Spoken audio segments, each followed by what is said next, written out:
I had a wonderful afternoon today with 200 or more students at the SPJIMR Institute of Management here in Mumbai.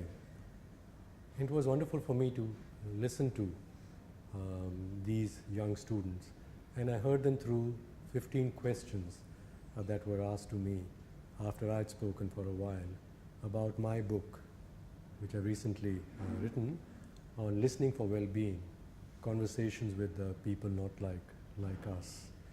I found the students so engaged with this question of how to improve listening, their own personal habits of listening, as well as listening in the conversations that they have online as well as offline, and generally listening in society.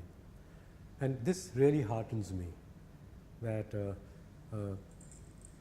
we are becoming aware that we can improve ourselves and the world if we listen better to other people.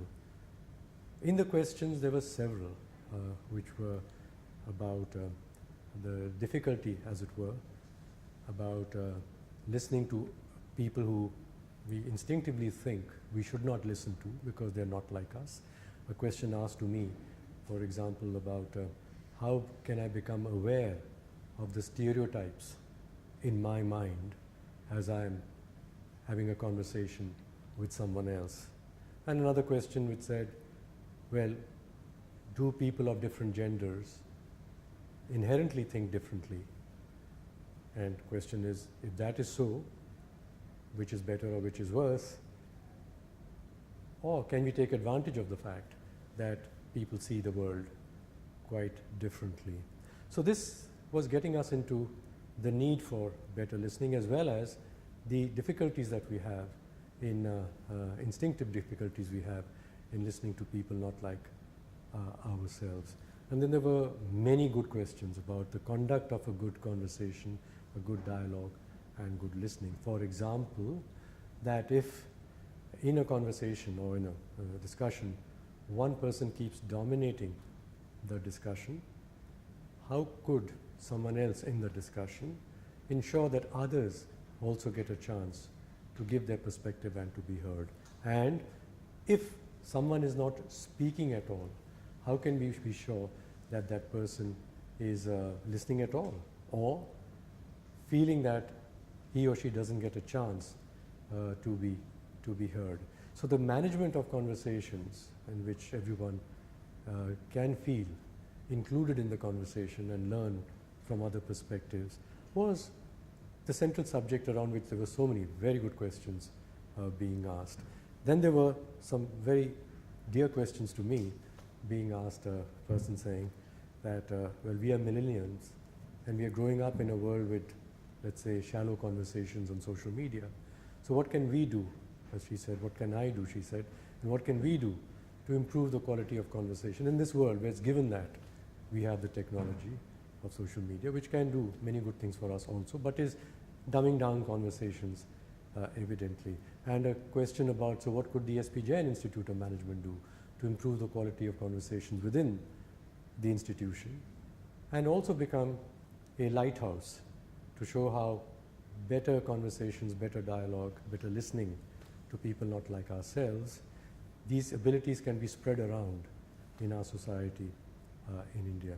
The need to have much better dialogue, much better listening, especially, as I say once again, to people who are not like ourselves, is so necessary.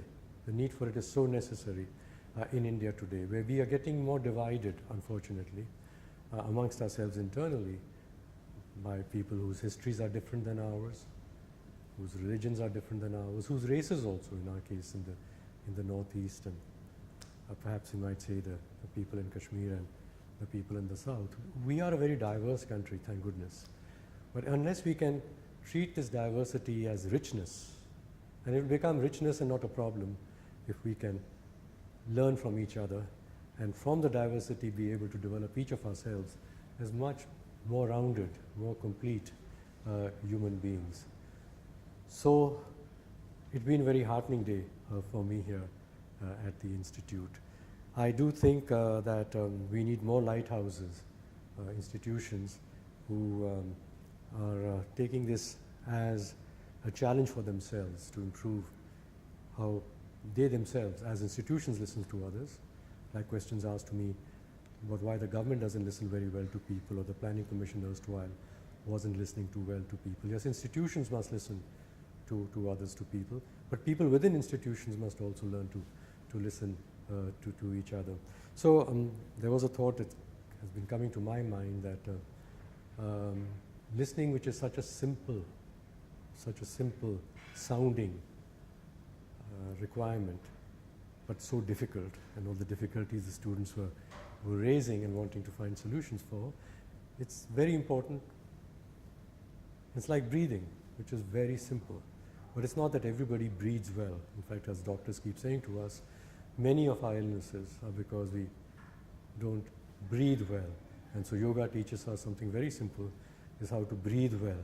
And by breathing well, we discover that we can feel much healthier, our heart rate gets better, our lung capacity is better, our digestion is better, our mind is calmer.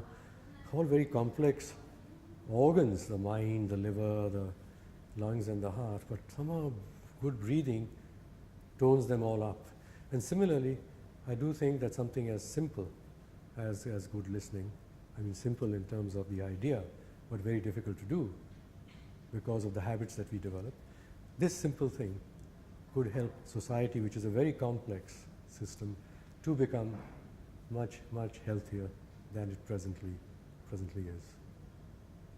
So thank you very much to the Institute and to the Dean and to the faculty and the faculty with whom I had a very lovely 2 hours discussion in this morning, in which they too asked very good probing questions. And what I might say about both sets of questions from the faculty as well as from the students, there was no desire I felt in their trying to put me down, in trying to show that anyone was smarter than another. It was about inquiring together about something that I think we were all sharing, that is listening, as being a very important quality to have permeate throughout our society. Thank you.